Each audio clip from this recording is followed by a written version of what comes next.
Hello everyone and welcome to our Financial Accounting and Reporting 3 podcast.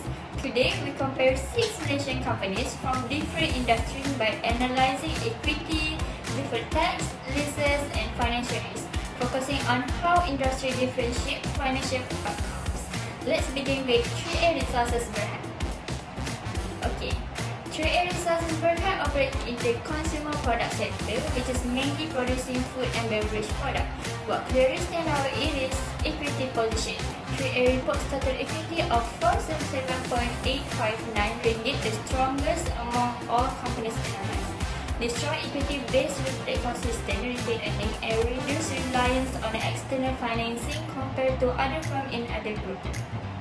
From a risk perspective, higher equity provides a financial buffer during economic downturns.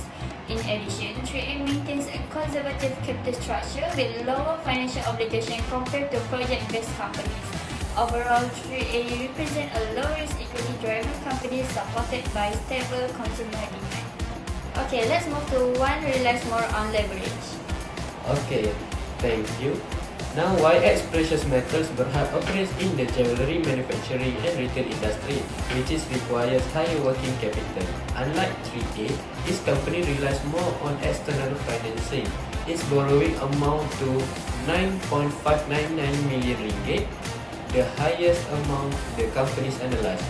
Under MFRS 112, YX Precious Metals report different tax liabilities of 390,000 ringgit, reflecting depreciation and capital allowance difference from manufacturing activities.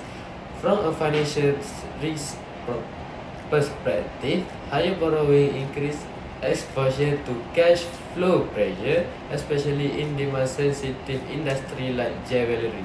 Overall, YX Precious Metals shows a higher risk profile, supported more by leverage than equity.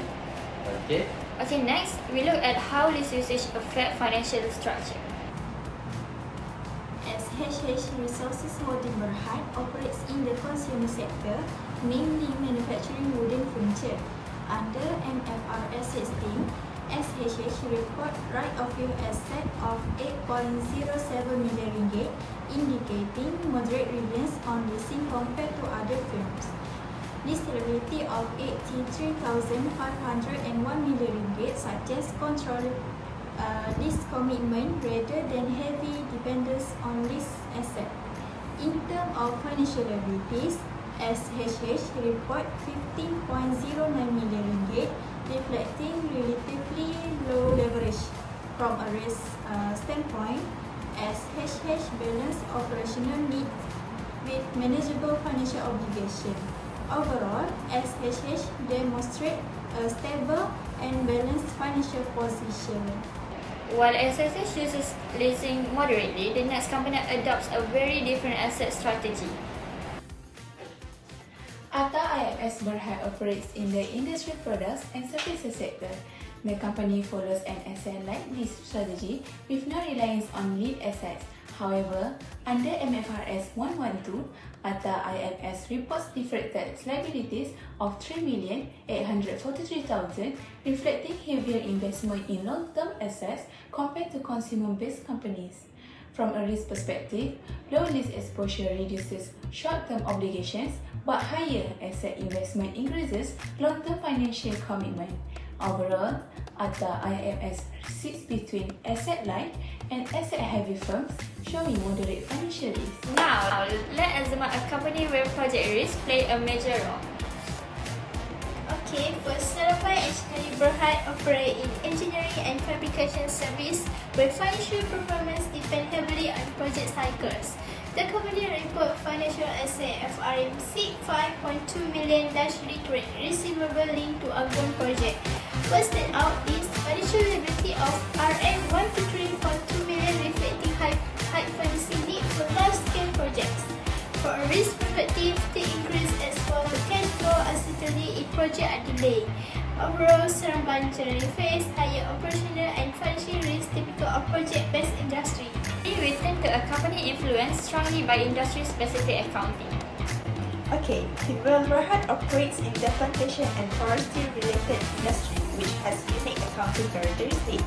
the company reports deferred tax liabilities of 7.428 billion ringgit, largely arising from biological assets and revaluation differences under IFRS 112. In contrast, Timur's lease liabilities of RM323,000 indicate a strong reliance on own assets rather than leasing. From an industry perspective, plantation companies naturally report higher deferred tax due to asset revaluation. Overall, Timur's financial profile is strongly shaped by industry-specific accounting treatments. Okay, the conclusion of analysis shows that industry characteristics strongly influence financial structure and risk. Consumer-based companies show lower risk while manufacturing and engineering firms face higher leverage and uncertainty. Thank you for listening. Bye bye.